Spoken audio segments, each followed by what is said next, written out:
রহিমা ডেকে বলে, ও স্বামী আমার, আমি আপনাকে অবস্থায় রেখে চলে যেতে পারি না। কেন পারি না? কারণ আমি জানি স্বামীর প্রয়োজন আছে। দুনিয়াতে চলতে গেলে স্বামীর প্রয়োজন, আখিরাতের লাইনেও স্বামীর প্রয়োজন। আপনি যদি আমারে আপনার সেবা করে করে করে করে করে যদি হাসরের ময়দানে দাঁড়ায় যেতে পারি, আপনি নবী পয়গম্বর, হাসরের ময়দানে আপনার পরিচয় দিয়ে নাজাত পাওয়ার সম্ভাবনা আছে। ও স্বামী আমার, আমি হাসরের কঠিন ময়দানে আপনার পরিচয় দিয়ে জান্নাত পেতে চাই, আপনার মাধ্যমে জান্নাত আমি পেতে চাই, আপনার সহযোগিতায় জান্নাত কামাই করতে চাই। ও স্বামী আমার, আপনি রাগ করে ফালায় দিয়েন না। আপনি সুস্থ হওয়া পর্যন্ত আমি আপনার সেবা করেই যাব। আপনি আমাকে সর্বদাই পাশে পাবেন।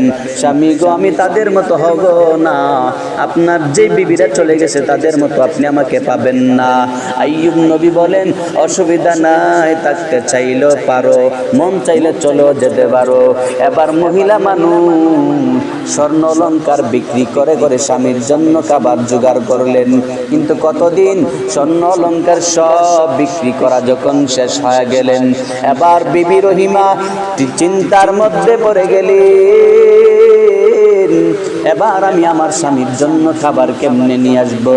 আমি আমার স্বামীর জন্য খাবার কোথায় থেকে নিয়ে আসবো? খাবার আনার জন্য বিন্দু পরিমাণে কোনো টাকা নাই।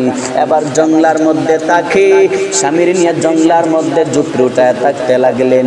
ওই ঝুপড়ি থেকে বের হইয়া তাকাইলেই দেখা যায় চতুর্দিকে শুধু লাকড়ি আর লাকড়ি। ওই লাকড়ি জমা করে করে করে করে মহিলা মানুষের বাড়ি বাড়ি নিয়ে যায় আর বিক্রি করে।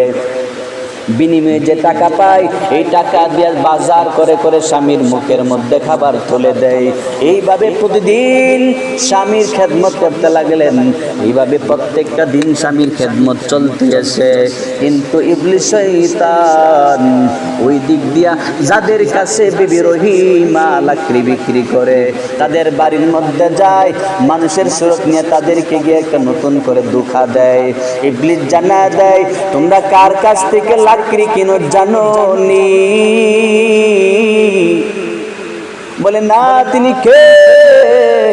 ইবলিস বলে, তিনি তো এমন একজন মহিলা যার স্বামী ছোঁয়াছুঁই রোগ হইয়া জঙ্গলার মধ্যে থাকে, জঙ্গলের মধ্যে ওরা অবস্থান করে। ওদের গ্রাম থেকে ওদেরকে বের করে দিয়েছে।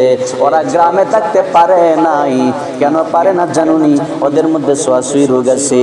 এই রোগ যদি মানুষের মধ্যে থাকে তাহলে ছড়ায় পড়বে, যেন গ্রাম থেকে তাদেরকে বের করে দিয়েছে। আর এই মহিলা তোমাদের কাছে লাকড়ি বিক্রি করে তার স্বামীর সেবা করে, তোমরা তার কাছে যে আসা যাওয়া করে, তোমাদের কাছে যে আসা যাওয়া করে রে, তার ছোঁয়াছুঁই রোগ তোমাদের মধ্যে ছড়ায় পড়তে পারে। এবার গ্রামের মানুষ তো সরল সহজ মানুষ, তারা বলে না না, এই মহিলা থেকে লাকড়ি নেওয়া যাবে না, এই মহিলা থেকে আর লাকড়ি কেনা যাবে না। এবার বিবি রহিমা তাদের কাছে লাকড়ি বিক্রি করা বন্ধ হয়ে গেল।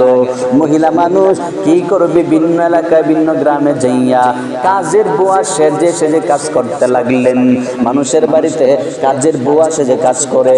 ইবলিস যাইয়া ওইখানে আবার পাল্টা আক্রমণ করলেন।